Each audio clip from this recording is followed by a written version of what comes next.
Ruth. What do you do when life caves in? What do you do when everything and everyone seems to be against you? Your spouse dies and you are left alone. You lose your job and your source of income. You lose a child, a friend, a dream. Then, as you're still reeling, life suddenly deals you another harsh blow, another tragedy. Now what do? Do you run away, crawl inside yourself, lock out of the world? Is there anything left to live for? The book of Ruth is the story of what one young widow did when life dealt her one tragedy after another. It is a story of challenge and inspiration for each of us who faces circumstances beyond our control. Ruth was a young woman from Moab, a country and culture foreign to the Israelites. She became the wife of an Israelite whose family had fled to Moab, seeking to escape famine in Israel. Through this marriage, Ruth became the daughter-in-law of Naomi. Another Moabite woman, Orpah, married Naomi's other son. It must have hurt Naomi to see her sons marry girls from a hated ethnic group. Not only were her sons breaking with ethnic purity, they were also marrying outside the faith, marrying girls who did not know or worship the one true God. Ethnic difference and religious difference teamed up. It was the perfect opportunity for family tension. Apparently that tension never came. Instead, Naomi seems to have accepted these two girls as her own daughters. Then tragedy hit. Life caved in. Both of Naomi's sons died, apparently about the same time. Her husband had died some years earlier, so all three women were left as widows. In Bible times, being a widow was a tough life. No insurance, no social security, no pension plans, no savings accounts, no jobs for women, nothing but poverty and loneliness. What do you do when life caves in? Do you run? Do you seek self-interest first? Do you put loved ones last in line? Remember Ruth. There was an easy way out for Ruth. Her mother-in-law offered to release both her and Orpah from any obligation, freeing them to return to their homes and presumably to marry again. Orpah accepted the offer with no hard feelings from Naomi, but Ruth chose the hard way, the way of faithfulness and commitment. She chose to accompany Naomi back to Israel, which was for Ruth a foreign and potentially hostile land. Yet Ruth remained with Naomi, supported her, cared for her, loved her. The next time your life caves in, remember Ruth's faithfulness. Remember her commitment to family and to God. Self was last. God and others came first. And just wait till you see what God had in store for her. Elimelech moves his family to Moab. Chapter 1. In the days when the judges ruled in Israel, a severe famine came upon the land. So a man from Bethlehem in Judah left his home and went to live in the country of Moab, taking his wife and two sons with him. The man's name was Elimelech, and his wife was Naomi. Their two sons were Mahlon and Chilion. They were Ephrathites from Bethlehem in the land of Judah, and when they reached Moab, they settled there. Then Elimelech died, and Naomi was left with her two sons. The two sons married Moabite women. One married a woman named Orpah, and the other married a woman named Ruth. But about 10 years later, both Mahlon and Chilion died. This left Naomi alone without her two sons or her husband. Naomi and Ruth return. Then Naomi heard in Moab that the Lord had blessed his people in Judah by giving them good crops again. So Naomi and her daughters-in-law got ready to leave Moab to return to her homeland. With her two daughters-in-law, she set out from the place where she had been living, and they took the road that would lead them back to Judah. But on the way, Naomi said to her two daughter-in-laws, "Go back to your mother's homes, and may the Lord reward you for your kindness to your husbands and to me. May the Lord bless you with the security of another marriage." Then she kissed them goodbye, and they all broke down and wept. "No," they said, "we want to go with you to your people." But Naomi replied, "Why should you go on with me? Can I still give birth to other sons who could grow up to be your husbands? No, my daughters, return to your parents' homes, for I am too old to marry again, and even if it were possible, and I were to get married tonight and bear sons, then what? Would you wait for them to grow up and refuse to marry someone else? No, of course not, my daughters. Things are far more bitter for me than for you, because the Lord himself has raised his fist against me." And again they wept together, and Orpah kissed her mother-in-law goodbye, but Ruth clung tightly to Naomi. "Look," Naomi said to her, "your sister-in-law has gone back to her people and to her gods. You should do the same." But Ruth replied, "Don't ask me to leave you and turn back. Wherever you go, I will go. Wherever you live, I will live. Your people will be my people, and your God will be my God. Wherever you die, I will die, and there I will be buried. May the Lord punish me severely if I allow anything but death to separate us." When Naomi saw that Ruth was determined to go with her, she said nothing more. So the two of them continued on their journey. When they came to Bethlehem, the entire town was excited by their arrival. "Is it really Naomi?" the woman asked. "Don't call me Naomi," she responded. "Instead, call me Mara, for the Almighty God has made life very bitter for me. I went away full, but the Lord has brought me home empty. Why call me Naomi when the Lord has caused me to suffer, and the Almighty has sent such tragedy upon me?" So Naomi returned from Moab, accompanied by her daughter-in-law Ruth, the young Moabite woman. They arrived in Bethlehem in late spring, at the beginning of the barley harvest. Ruth works in Boaz's field, chapter 2. Now there was a wealthy and influential man in Bethlehem named Boaz, who was a relative of Naomi's husband Elimelech. One day Ruth, the Moabite, said to Naomi, "Let me go out into the harvest fields to pick up the stalks of grain left behind by anyone who is kind enough to let me do it."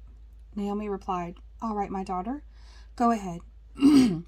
So Ruth went out to gather grain behind the harvesters, and as it happened, she found herself working in a field that belonged to Boaz, the relative of her father-in-law, Elimelech.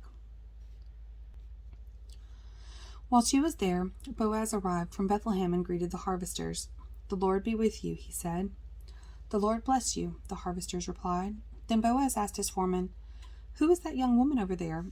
Who does she belong to?" And the foreman replied, "She is a young woman from Moab who came back with Naomi. She asked me this morning if she could gather grain behind the harvesters. She has been hard at work ever since, except for a few minutes' rest in the shelter." Boaz went over and said to Ruth, "Listen, my daughter, stay right here with us when you gather grain. Don't go to any other fields. Stay right behind the young women working in my field. See which part of the field they are harvesting and then follow them. I have warned the young men not to treat you roughly. And when you are thirsty, help yourself to the water they have drawn from the well." Ruth fell at his feet and thanked him warmly. "What have I done to deserve such kindness?" she asked. "I am only a foreigner." "Yes, I know," Boaz replied, "but I also know about everything you have done for your mother-in-law since the death of your husband.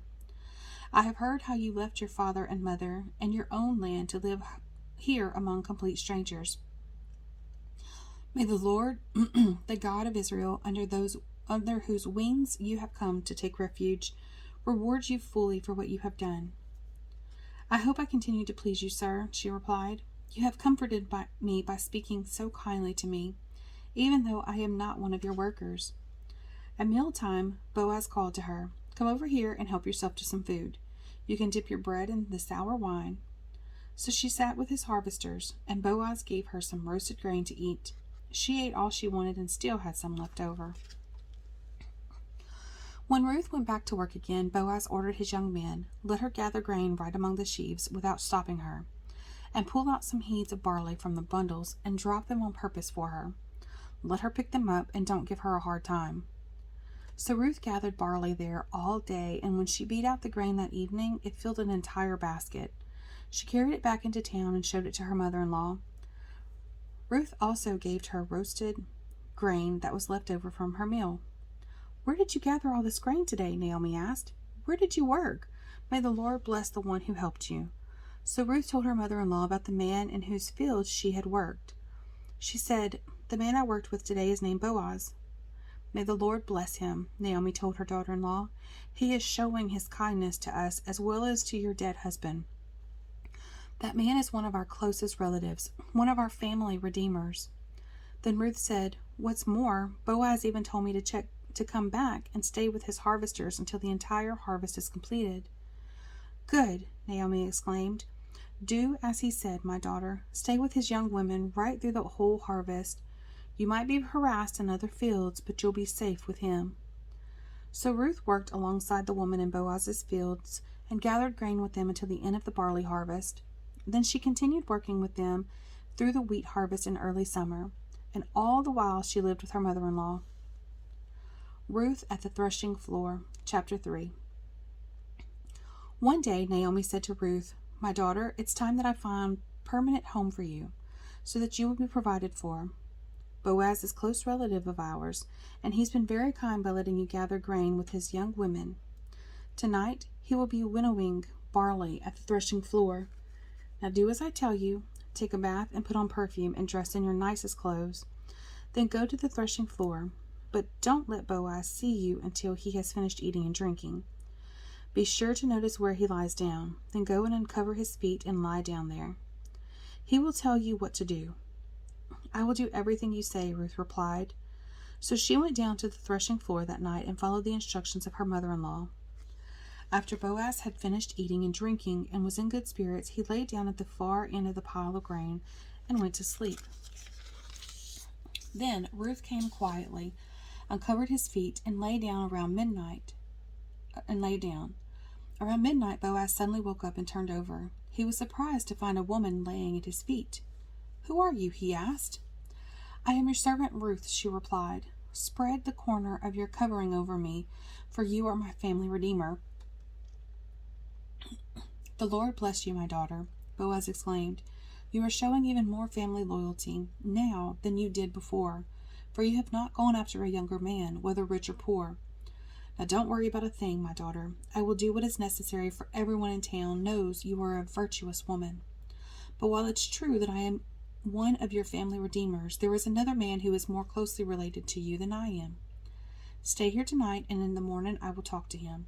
If he is willing to redeem you, very well. Let him marry you. But if he is not willing, then as surely as the Lord lives, I will redeem you myself. Now lie down here until morning." So Ruth lay at Boaz's feet until the morning, but she got up before it was light enough for people to recognize each other. For Boaz had said, "No one must know that a woman was here at the threshing floor." Then Boaz said to her, "Bring your cloak and spread it out." He measured 6 scoops of barley into the cloak and placed it on her back. Then he returned to the town. When Ruth went back to her mother-in-law, Naomi asked, "What happened, my daughter?" Ruth told Naomi everything Boaz had done for her, and she added, "He gave me these 6 scoops of barley and said, 'Don't go back to your mother-in-law empty-handed.'" Then Naomi said to her, "Just be patient, my daughter, until we hear what happens. The man won't rest until he has settled things today." Will of God. Ruth chapter 3 verses 7 through 9 meaning. How do I know when to wait and when to act? Ruth was a foreigner, a widow, and poor. She was at the bottom of the social ladder. Where did she get the courage to lie at the feet of a well-known and respected landowner like Boaz and ask that he make her his wife? What gave her the strength to take a chance to make her life better? She was following a simple prescription for success. 1. Act on God's word. Gave instructions regarding widows and family redeemers. Chapter 2. Don't neglect those you love. Ruth was determined to provide for Naomi and continue her family's heritage. 3. Use common sense. Boaz was single, kind, and a near relative. It made sense to see if he would help her. And 4. Move ahead with humble resolve. Ruth was bold in her resolve to ask Boaz to be her family redeemer, but she did so with humility. A humble resolve makes forward progress without offending others. As you follow this prescription, keep moving forward. If each of these steps is an open door, but stop and wait if you cannot fulfill one of these steps. When God opens a door, walk through with courage. Boaz marries Ruth. Chapter 4. Boaz went to the town gate and took a seat there. Just then the family redeemer he had mentioned came by. So Boaz called out to him, "Come over here and sit down, friend. I want to talk to you." So they sat down together. Then Boaz called 10 leaders from the town and asked them to sit as witnesses. And Boaz said to the family redeemer, "You know Naomi, who came back from Moab? She is selling the land that belonged to our relative Elimelech. I thought I should speak to you about it, so that you can redeem it if you wish. If you want the land, then buy it here in the presence of these witnesses. But if you don't want it, let me know right away." because I am next in line to redeem it after you." The man replied, "All right, I'll redeem it." Then Boaz told him, "Of course your purchase of the land from Naomi also requires that you marry Ruth, the Moabite widow. That way she can have children who will carry on her husband's name and keep the land in the family." "Then I can't redeem it," the family redeemer replied, "because this might endanger my own estate. You redeem the land, I cannot do it." Now in those days it was the custom in Israel for anyone transferring a right of purchase to remove his sandal and hand it over to the other party. This publicly validated the transaction. So the other family redeemer drew off his sandal as he said to Boaz, "You buy the land." Then Boaz said to the elders and to the crowd standing around, "You are witnesses that today I have brought from Naomi all the property Elimelech, Kilion, and Mahlon, and with the land I have acquired Ruth, the Moabite widow of Mahlon, to be my wife. This way she can have a son to carry on the family name of her dead husband and to inherit the family property here in his hometown. You are all witnesses today." Then the elders and all the people standing in the gate replied, "We are witnesses. May the Lord make this woman who is coming into your home like Rachel and Leah, from whom all the nation of Israel descended. May you prosper in Ephrathah and be famous in Bethlehem. And may the Lord give you descendants by this young woman who will be like those of our ancestor Perez, the son of Tamar, and Judah, the descendants of Boaz." So Boaz took Ruth into his home, and she became his wife. When he slept with her, the Lord enabled her to become pregnant, and she gave birth to a son. Then the women of the town said to Naomi, "Praise the Lord, who has now provided a redeemer for your family. May this child be famous in Israel. May he restore your youth and care for you in your old age, for he is the son of your daughter-in-law who loves you and has been better to you than 7 sons." Naomi took the baby and cuddled him to her breast, and she cared for him as if he were her own.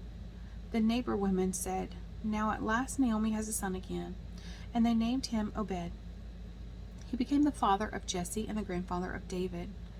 This is the genealogical record of their ancestor Perez. Perez was the father of Hezron. Hezron was the father of Ram. Ram was the father of Amminadab. Amminadab was the father of Nahshon. Nahshon was the father of Salmon. Salmon was the father of Boaz. Boaz was the father of Obed. Obed was the father of Jesse, and Jesse was the father of David. Faithfulness. Ruth, chapter 4, verse 11, meaning. When the people wished Boaz success in Bethlehem, little did they realize the tremendous success he would have, at least in God's eyes. Boaz and his wife Ruth would become ancestors of Jesus Christ, Israel's long-awaited Messiah. God often uses unlikely circumstances and people to accomplish his work. Ruth and Boaz were an unlikely couple, a Moabite widow and an older Israelite man, but to God they were the perfect couple because they were faithful to him, and Bethlehem was the perfect town because that's where the faithful couple lived.